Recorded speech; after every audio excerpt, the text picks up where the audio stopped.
बच्चों अब हम केमिस्ट्री के organic chemistry some basic principles and techniques में से एक टॉपिक है रेजोनेंस इफेक्ट। इसके बारे में डिटेल से स्टडी करेंगे। The resonance effect is defined as the polarity produce in the molecule. Polarity क्या होती है बच्चों? नेगेटिव और पॉजिटिव चार्ज का डिसोसिएशन हो जाता है ना। पहले वो न्यूट्रल मॉलिक्यूल था, लेकिन अभी उसमें क्या पोलैरिटी आ गई, चार्जेस अलग अलग हो गए। Produce in the molecule by the interaction of two pi bonds और between a pi bond and a lone pair of electron present on an adjacent atom. The effect is transmitted through the chain. There are two types of resonance or mesomeric effect designated as R or M effect. अभी जब आप समझोगे ना तो आपको एक एक word समझ में आ जाएगा। पहला इफेक्ट है पॉजिटिव रेजोनेंस इफेक्ट या plus R effect. In this effect the transfer of electrons is away from an atom or subsequent group attached to a conjugated system. अभी एक नया वर्ड आया है कॉन्जुगेटेड। ये क्या होता है? Alternate double bond single bond, double bond single bond, double bond, जैसे कि बेंजीन रिंग है। ये देखो बेंजीन रिंग, ये बेंजीन रिंग जो है इसमें एक NH2 ग्रुप जुड़ा होता है, तो इसको अमोनिया कहते हैं। तो इस अमोनिया में नाइट्रोजन के पास एक लोन पेयर ऑफ इलेक्ट्रॉन है, मतलब ये इलेक्ट्रॉन रिच स्पीशीज़ है। तो बेंजीन रिंग में से जो बेंजीन रिंग में एक कॉन्जुगेटेड सिस्टम है जिसमें ऑल्टरनेटिवली डबल बॉन्ड और सिंगल बॉन्ड है। तो इसमें क्या है कि ये जो अमोनिया के ऊपर जो नाइट्रोजन के लोन पेयर ऑफ इलेक्ट्रॉन है ना, ये इस रिंग में एक प्लेस छोड़ के एक प्लेस के ऊपर आएंगे। देखो नेगेटिव चार्ज, देखो नेगेटिव पेयर ऑफ इलेक्ट्रॉन पहले ही नाइट्रोजन से आए, देखो एरो दिखाया ना, कर्व्ड एरो है ना। जिस कार्बन से नाइट्रोजन जुड़ा हुआ है उसको छोड़ के दूसरे वाले कार्बन पे ये लोन पेयर ऑफ इलेक्ट्रॉन आया है। फिर इस कार्बन में देखो, इस बेंजीन रिंग में ऑल्टरनेट पोजीशन पे आ गया। और बॉन्ड्स कभी भी जब लोन पेयर आएगा ना तो उसके आसपास डबल बॉन्ड नहीं होगा। फिर ऑल्टरनेट कार्बन पे फिर आ गया, एक छोड़ के एक। इसको बोलते हैं पॉजिटिव रेजोनेंस। क्यों?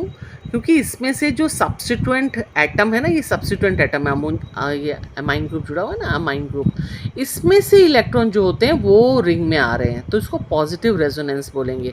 इस तरह की जो स्ट्रक्चर्स होती हैं ना, काफ़ी स्टेबल होती हैं ये, क्योंकि इसमें बहुत सारी स्ट्रक्चर्स मिल के एक स्ट्रक्चर, फाइनल स्ट्रक्चर को बनाती हैं। तो ये काफ़ी रेजोनेंस जो होता है स्टेबिलिटी देता है।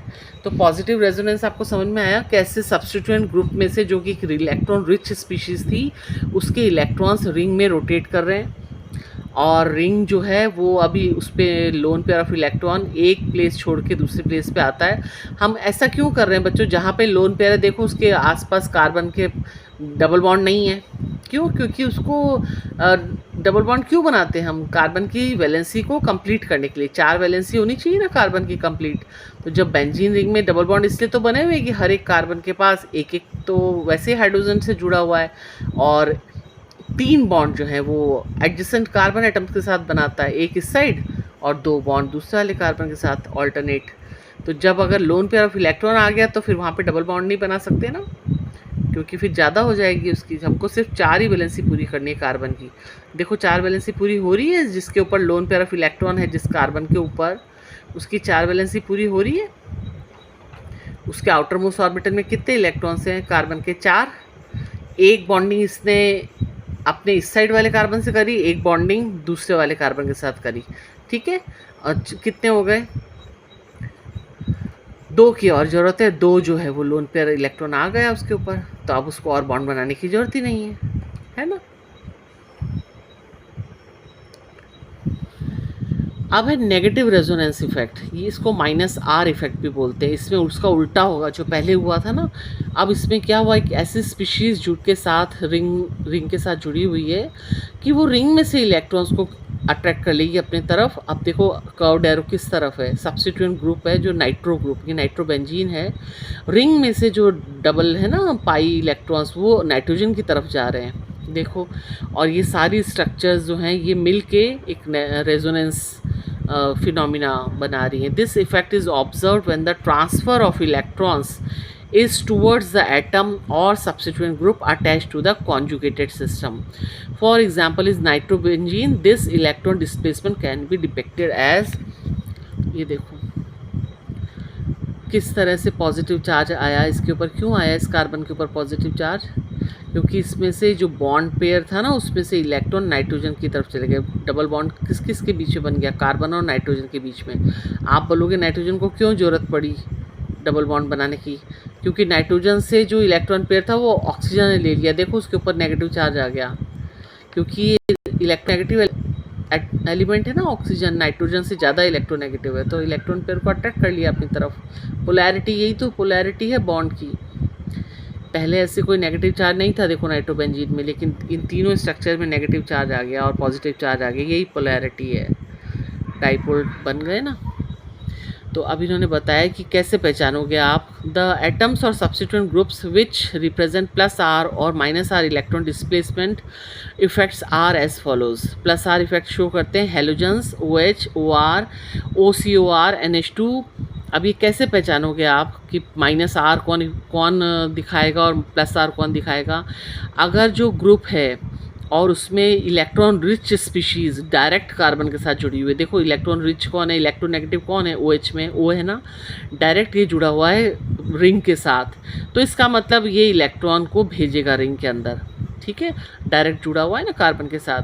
और अगर ये जैसे COOH है, आप बोलोगे ऑक्सीजन तो इसमें भी है, लेकिन ये ऑक्सीजन डायरेक्टली नहीं जुड़ी हुई है रिंग के साथ, कार्बन से रिंग के साथ जुड़ा हुआ है, कार्बन जुड़ा हुआ है। कार्बन तो इलेक्ट्रॉन डेफिशिएंट स्पीशीज़ है, तो इसमें क्या होगा? माइनस आर इफेक्ट दिखाएगा। क्यों? क्योंकि इसमें बेंजीन रिंग में से इलेक्ट्रॉन्स जो हैं वो इन ग्रुप्स की तरफ ट्रांसफ़र होंगे। जैसे मैंने पिक्चर बना के रखी है आपके लिए, ये देखो, ये है पॉजिटिव रेजोनेंस शो करने वाले, क्योंकि हैलाइड भी क्या है, इलेक्ट्रोनेगेटिव स्पीशीज़ है ना, तो ये अपना इलेक्ट्रॉन रिंग में भेज देगा इलेक्ट्रॉन पेयर। ऐसे ही OH ग्रुप भी इलेक्ट्रॉन रिच है, O इलेक्ट्रोनेगेटिव है, उसके साथ जुड़ा हुआ है ये benzene ring electron rich species या इलेक्ट्रोनेगेटिव स्पीशीज़ के साथ, तो ये दिखाएंगे आपको पॉजिटिव आर इफेक्ट। ये अपना इलेक्ट्रॉन रिंग में रोटेट करा देंगे। देखा, रिंग में आ जाएगा नेगेटिव चार्ज और इनके ऊपर जो सब्स्टिट्यूएंट ग्रुप्स जुड़े हुए हैं ना, नाइट्रोजन हो, ऑक्सीजन हो, इनके ऊपर आ जाएगा पॉजिटिव चार्ज, क्योंकि ये अपना इलेक्ट्रॉन है, लोन पेयर ऑफ इलेक्ट्रॉन, वो रिंग को रोटेट करने के लिए दे देंगे। और ये जो है नेगेटिव रेजोनेंस इफेक्ट शो करने वाले ग्रुप्स को कैसे पहचानोगे? कि जो कार्बन के द्वारा रिंग से जुड़े हुए हैं, देखो COOH ग्रुप जुड़ा हुआ है, तो कार्बन जो है इलेक्ट्रोपॉजिटिव चार्ज है उसके ऊपर, तो रिंग में से इलेक्ट्रॉन्स को खींचेगा वो, तो कौन सा इफेक्ट हो जाएगा? माइनस आर खींचेगा ना इलेक्ट्रॉन्स को। क्यों खींच रहा है वो? कार्बन को क्या ज़रूरत पड़ गई खींचने की रिंग में से? क्योंकि उसके साथ जुड़ा हुआ है एक इलेक्ट्रोनेगेटिव एलिमेंट ऑक्सीजन, जो कार्बन में से इलेक्ट्रॉन खींचेगा और कार्बन फिर रिंग में से खींचेगा। ये सब माइनस आर इफेक्ट दिखाएंगे। क्यों? क्योंकि कार्बन जो है एक इलेक्ट्रॉन डेफिशिएंट स्पीशीज़ है। क्यों इलेक्ट्रॉन डेफिशिएंट हो गई वो? क्योंकि उसके साथ एक इलेक्ट्रोनेगेटिव एलिमेंट जुड़ा हुआ है जो कि इलेक्ट्रॉन्स को खींच रहा है उसमें से। तो ये पुल किसकी तरफ जा रहा है? सब्स्टिट्यूएंट ग्रुप की तरफ। ये देखो साइनाइड ग्रुप, ये भी कैसा होगा? माइनस आर इफेक्ट शो करेगा। क्यों? क्योंकि ये कार्बन के द्वारा जुड़ा हुआ है रिंग में से इलेक्ट्रॉन्स को खींच लेगा। और ये नाइट्रोबेंजीन, ये तो अभी आपने देखा ही एग्जाम्पल में, ये भी माइनस आर इफेक्ट शो करेगा क्योंकि इलेक्ट्रॉन्स को पुल करेगा अपनी तरफ, ठीक है। तो इस तरह से होता है पॉजिटिव और negative resonance effect. The presence of alternate single and double bonds in an open chain or cyclic system is termed as a conjugate system. These systems often show abnormal behavior. The examples are 1,3-butadiene. देखो butadiene का मतलब 2 double bond है इसके अंदर, 1 carbon पे और 3 carbon पे double bond है, ठीक है। डबल बॉन्ड बना के फिर उसको बाकी जो वैलेंसी है 4 वैलेंसी कार्बन की पूरी कर देना। एनिलिन मतलब कि वो बेंजीन रिंग के ऊपर NH2 ग्रुप। नाइट्रोबेंजीन आपने देख ही लिया, एक्सेट्रा। इन सब सिस्टम में क्या होता है? कैसे सिस्टम में? Conjugated system. The pi electrons are delocalised and the system develops polarity. ये पाई इलेक्ट्रॉन्स है ना, इनकी एक स्पेशलिटी होती है कि डीलोकलाइज्ड होते हैं, कि शिफ्ट होते रहते हैं। आपने देखा है ना, आप बेंजीन की स्ट्रक्चर कैसे कैसे बना सकते हो। कभी डबल बॉन्ड एक कार्बन पे बनाते हो और दूसरी बेंजीन रिंग में दूसरे कार्बन के बीच में बनाते हो। इसको बोलते हैं पाई इलेक्ट्रॉन्स का डीलोकलाइजेशन। ऐसे बनाते हो ना आप, ऐसे एक बेंजीन ऐसे बनाते हो तो दूसरी बेंजीन ऐसे बनाते हो, इसको बोलते हैं डीलोकलाइजेशन ऑफ पाई इलेक्ट्रॉन्स। ठीक है, यही पोलैरिटी का कारण है।